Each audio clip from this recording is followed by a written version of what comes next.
은퇴 후 가장 먼저 무너지는 것들 삶이 달라진 이유라는 말을 꺼내기까지 많은 사람들은 꽤 오랜 시간을 망설입니다. 일을 그만두는 순간부터 모든 게 자유로워질 줄 알았고 드디어 쉬어도 되는 인생이 시작된다고 믿었기 때문입니다.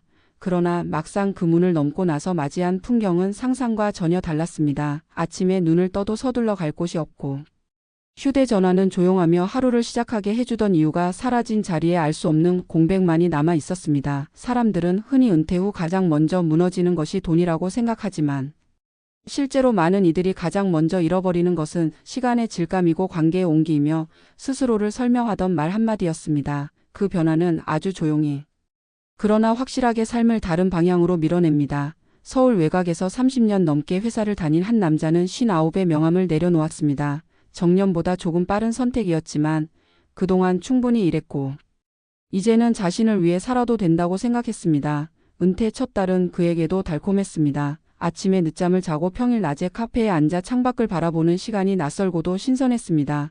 그런데 두 번째 달이 지나자 그 달콤함은 점점 묽어졌습니다. 더 이상 출근하지 않는다는 사실이 자유가 아니라 무중력처럼 느껴지기 시작했습니다. 하루의 시작과 끝을 나눠주던 회의와 일정표가 사라지자 시간은 덩어리째 흘러가 버렸고 그는 자주 혼잣말처럼 오늘 뭐 했지라는 질문을 던졌습니다. 아내는 여전히 자신의 일상을 유지하고 있었고 아이들은 각자의 삶으로 바빴습니다. 그 사이에서 그는 점점 말수가 줄어들었습니다. 예전에는 회식 자리에서 후배들과 웃으며 나누던 이야기가 집에서는 꺼낼 곳을 찾지 못했습니다. 어느 날 아내가 무심코 오늘은 뭐 할 거야 라고 물었을 때 그는 잠시 말문이 막혔습니다. 그 질문은 계획을 묻는 말이 아니라 존재 이유를 묻는 것처럼 들렸기 때문입니다. 그는 그때 처음으로 자신이 일을 잃은 것이 아니라 역할을 잃었다는 사실을 깨달았습니다. 회사에서는 늘 누군가의 상사였고 누군가의 결정권자였지만 집에서는 그저 시간이 많은 사람일 뿐이었습니다. 시간이 많아질수록 그는 자신이 필요 없는 사람이 된 것 같다는 느낌에 시달렸습니다.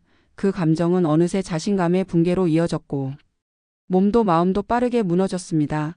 또 다른 이야기는 지방 중소도시에서 만난 한 부부의 사연입니다. 남편은 예순의 공공기관에서 은퇴했고 아내는 몇 년 전부터 전업으로 가정을 돌보고 있었습니다. 둘은 은퇴만 하면 함께 여행을 다니고 늦은 아침을 즐기며 평온한 노후를 보낼 거라 믿었습니다. 그러나 막상 둘만 남은 집은 생각보다 넓고 조용했습니다. 남편은 집에 있는 시간이 길어질수록 사소한 것들에 예민해졌습니다. 아내의 하루 루틴에 간섭하게 되었고 아내는 그런 변화에 점점 지쳐갔습니다. 예전에는 각자의 역할이 분명했지만 은퇴 이후 그 경계가 흐려지자 갈등은 잦아졌습니다. 무엇보다 둘을 가장 힘들게 한 것은 대화의 변화였습니다. 돈 이야기는 생각보다 자주 등장하지 않았지만 감정의 온도는 눈에 띄게 낮아졌습니다.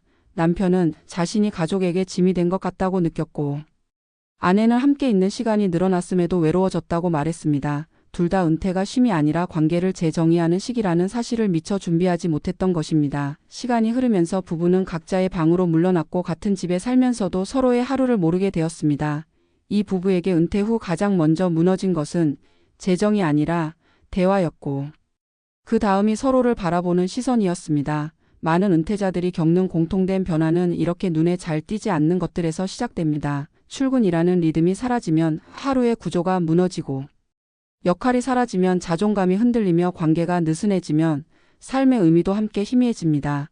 이 과정은 누구의 잘못도 아니고 약해서 생기는 일도 아닙니다. 평생 일을 중심으로 설계된 삶에서 갑자기 그 축을 제거하면 균형이 깨지는 것은 너무도 자연스러운 일입니다. 문제는 우리가 은퇴를 준비할 때 숫자와 자산에는 많은 시간을 쓰면서도 정작 이런 변화에는 거의 대비하지 않는다는 점입니다. 은퇴는 끝이 아니라 전환이고 쉼이 아니라 재구성입니다. 무엇을 하지 않을지가 아니라 무엇으로 하루를 채울지 누구와 어떻게 연결될지를 다시 묻는 시간입니다.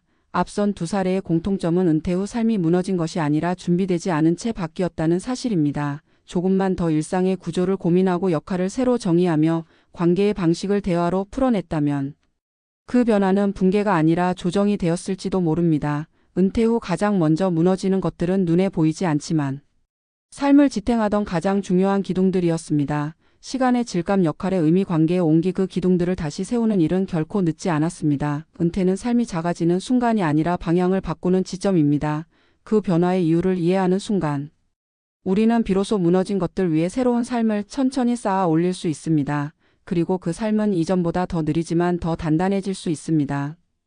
은퇴 이후 삶이 흔들리는 이유를 들여다보면 많은 사람들은 여전히 자산 규모나 연금 액수 같은 숫자에서 답을 찾으려 합니다. 물론 돈은 중요합니다. 그러나 실제 현장에서 만나는 은퇴자들의 이야기를 따라가다 보면 삶을 먼저 무너뜨리는 것은 통장 잔고가 아니라 삶을 지탱하던 구조라는 사실을 반복해서 확인하게 됩니다. 일이라는 축이 사라진 자리에 아무런 대체 구조가 준비되지 않았을 때 은퇴는 휴식이 아니라 공백이 됩니다. 그 공백은 생각보다 빠르게 일상의 균형을 무너뜨립니다. 출근 시간과 퇴근 시간이 만들어주던 하루의 경계가 사라지면 시간은 관리 대상이 아니라 감당해야 할 부담으로 변합니다. 아무 계획 없이 흘러가는 하루가 반복될수록 사람은 점점 스스로를 통제하지 못한다는 감각에 빠지게 됩니다. 이는 단순한 무료함의 문제가 아니라 자기 효능감의 하락으로 이어집니다. 회사에 다닐 때는 크고 작은 업무가 하루를 채워주었고 그 결과에 따라 자신의 존재가 확인되었습니다.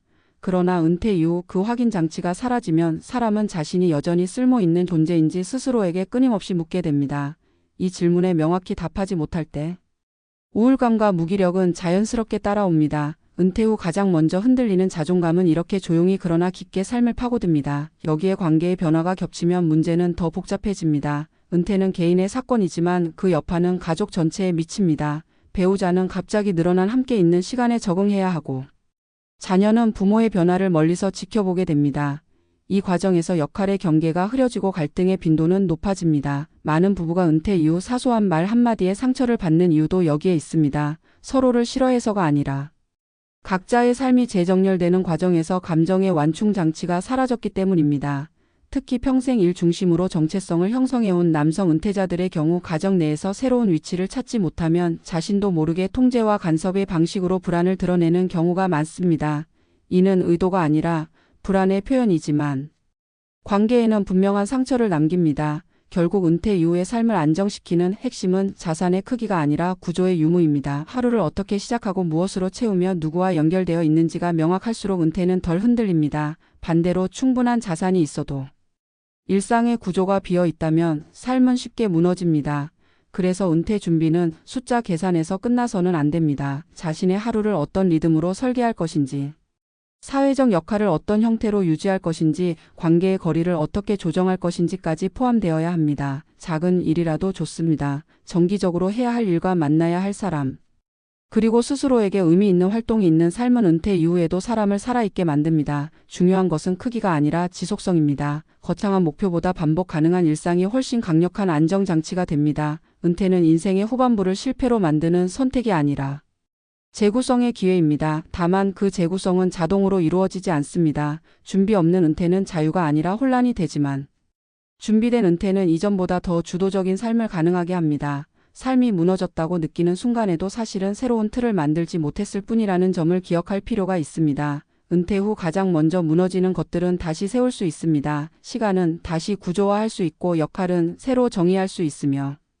관계는 대화를 통해 조정할 수 있습니다.